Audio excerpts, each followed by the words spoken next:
Meus caros, como sempre iniciamos a revista das primeiras páginas com o Correio da Manhã. E como é óbvio, traz a notícia do dia de ontem, o alegado suicídio do banqueiro João Rendeiro. E digo alegado porque não se provou ainda que fosse realmente um suicídio.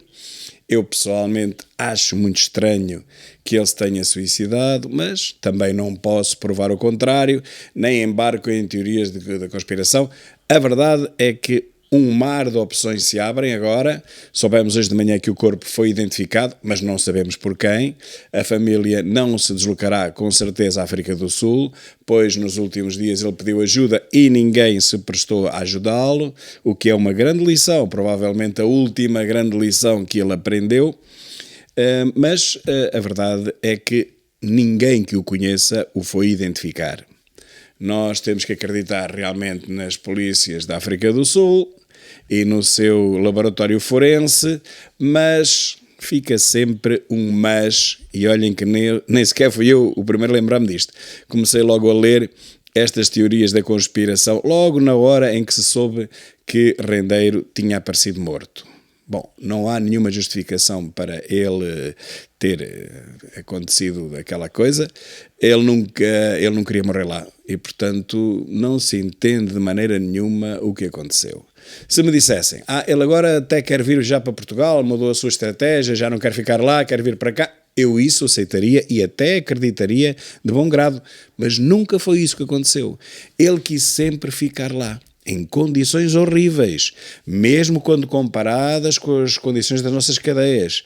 Condições infra-humanas, 50 e tal presos em 80 metros quadrados numa cela. Isto não é humano, isto nem os animais.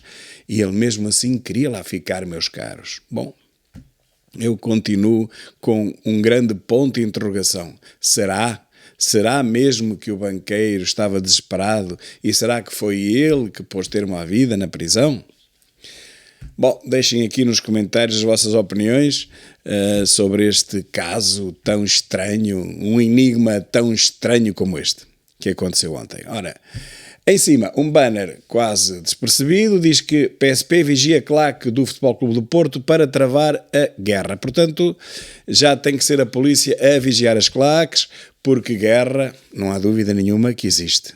Mas não sabíamos que ela existia. No país, como sempre digo, o país mais calmo de toda a Europa, o mais pacífico, o mais seguro, vejam bem que afinal há guerras. E dentro da mesma claque. O JN traz a notícia do dia, avançando que a herança de Rendeiro paga parte das dívidas. Bom, vamos ver que herança será essa. A verdade é que, por exemplo, os bens pertencentes à esposa e adquiridos antes do casamento não poderão ser arrestados de maneira nenhuma, por exemplo. A notícia principal é, no entanto, outra. Diz que inspectores de educação abandonam cargos após cortes de 400 euros nos salários. Bem, sobre isto eu podia dizer muito, mas vale mais dizer pouco, porque realmente iria falar de professores que enchem a boca com a sua vocação para o ensino, para a sua paixão, mas à primeira oportunidade saltam fora, fogem das crianças como o diabo da cruz e vão para as direções das escolas, vão para os sindicatos, vão para a inspeção, eles vão para todo o lado, desde que não ensinem. Grandes professores estes. A Rússia corta a luz à Finlândia, mas parece que esse efeito será pequeno, uma vez que a Finlândia só recebe 10% da energia que gasta da Rússia. Mesmo assim, 10% é um bom rombo, vai ter que arranjar outro fornecedor alternativo, mas o que põe em causa também todos aqueles que dizem que a Rússia está completamente isolada e, portanto, estas sanções vão provocá-la, vão levá-la à bancarrota. O que eu vejo é o oposto. Eu vejo a Rússia, é ela própria quem corta a luz à Finlândia. E, portanto, parece-me bem que toda a gente está muito aflita com as finanças da Rússia, exceto ela própria.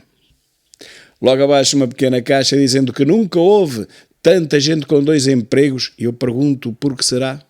Por que será que nunca houve tanta gente com 2 empregos? Mas olhem, também é capaz de ser verdade que nunca houve tanta gente inscrita nos centros de emprego e que se recusa simplesmente a trabalhar. No público, Para além da notícia incumbente do João Rendeiro, o banqueiro que não venceu os mercados, traz que há um imóvel de 10 milhões de Abramovich na Quinta do Lago que foi congelado. Portanto, as sanções de que falava há pouco continuam a funcionar aqui em Portugal. Ora bem, todos nos recordamos que Abramovich pediu e ganhou e conseguiu a nacionalidade portuguesa por via de um mecanismo, de um acordo muito pouco transparente, aliás, com uma comunidade de judeus sefarditas em Portugal. Bom, de pouco lhe serviu, porque de qualquer maneira o imóvel foi-lhe congelado na mesma. E eu estou muito admirado até, porque esta ousadia do fisco e do Estado português não é normal e pode pagar-se caro, mas a verdade é que não mostramos medo perante os oligarcas russos e isso já é um bom sinal. O caso dos metadados. Esse é um caso gravíssimo, que pode implicar, sei lá, a anulação de muitos julgamentos, alguns deles com crimes de sangue. O Constitucional recusa analisar a reclamação da PGR, portanto, em princípio, a lei será mesmo anulada, uma lei de 2008 será anulada e, portanto, olhem, por exemplo, o amante de Rosa Grilo já está a invocar esta anulação para quê? Para exigir ou a repetição ou a anulação do seu próprio julgamento, não é? Não sabemos o que virá por aí, mas pode vir por aí uma avalanche de processos anulados com gente presa há muitos anos. E tudo isto, diz quem percebe, porque a nossa ex-ministra Van Dunen se recusou a analisar uma queixa que lhe chegou de uma ONG que lhe chamou a atenção para justamente a inconstitucionalidade dessa lei e para o facto de já na Alemanha, em 2010, ter havido um recuo semelhante. Ora, já em 2010. Nós estamos, na altura, em 2019 e tem efeitos em 2022. Portanto, apenas vejam quantos anos nós demoramos para perceber que esta lei era inconstitucional. João Rendeiro, no Sol, diz que pediu ajuda a amigos nos últimos dias e, como eu disse há pouco, terá sido a última grande lição que aprendeu na vida, isto no caso de ele ter realmente falecido. O antigo banqueiro viu a sua advogada renunciar ao mandato nas vésperas de uma audição decisiva para a extradição, cá está, mas bastava-lhe dizer que queria vir para Portugal, afinal queria vir para Portugal, não precisava ter cometido aquele suicídio. As dificuldades em movimentar o dinheiro nas contas em offshore, será que ele tinha contas em offshore? Levaram-no a apelar aos mais próximos para tentar pagar as despesas urgentes. Suicidou-se, forcado num lençol, numa cela para onde acabava de ser transferido. Também não sabemos porque é que foi transferido para aquela cela. Tudo isto é muito estranho. Em véspera de mais uma audiência e a sua advogada recusou-se a continuar a defendê-lo porque não recebia, claro está. Bom, mas se ele tem contas em offshore, alguém poderia ter movimentado essas contas desde que tivesse acesso à password. Rendeiro que planeou tão bem a sua fuga de Portugal primeiro para o Reino Unido, depois para a África do Sul, poderia ter deixado ficar essa informação junto de alguns dos seus amigos, mesmo que não lhe desse o número da conta, mas dava-lhe agora posteriormente. E, portanto, poderia ter sido feita toda e qualquer transação. Eu não percebo porque é que essas transações não foram feitas, a não ser que as contas não existissem ou então que não houvesse lá dinheiro. Sobre o estado caótico do PSD atual, Montenegro ganha vantagem no PSD, bom, nem outra coisa se poderia esperar, uma vez que o outro concorrente, coitado, só se preocupa com o Chega, não se preocupa com mais nada, só se preocupa em afastar-se do Chega e estabelecer um cordão sanitário de quilómetros, não querer qualquer tipo de conversa, nem nada com o Chega e, portanto, se o programa dele é este, realmente não tem condições para ser o próximo líder do PSD.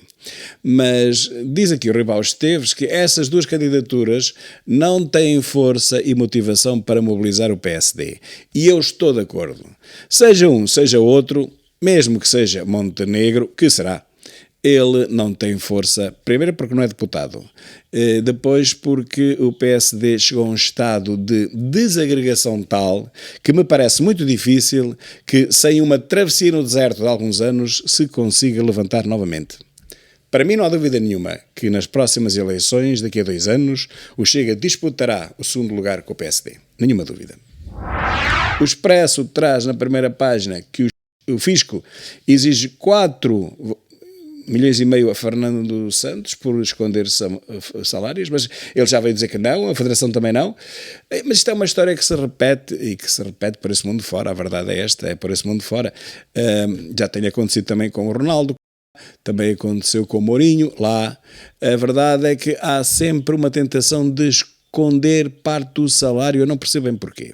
Porque esta gente ganha tanto dinheiro, que não tinha necessidade nenhuma de tentar fugir ao fisco.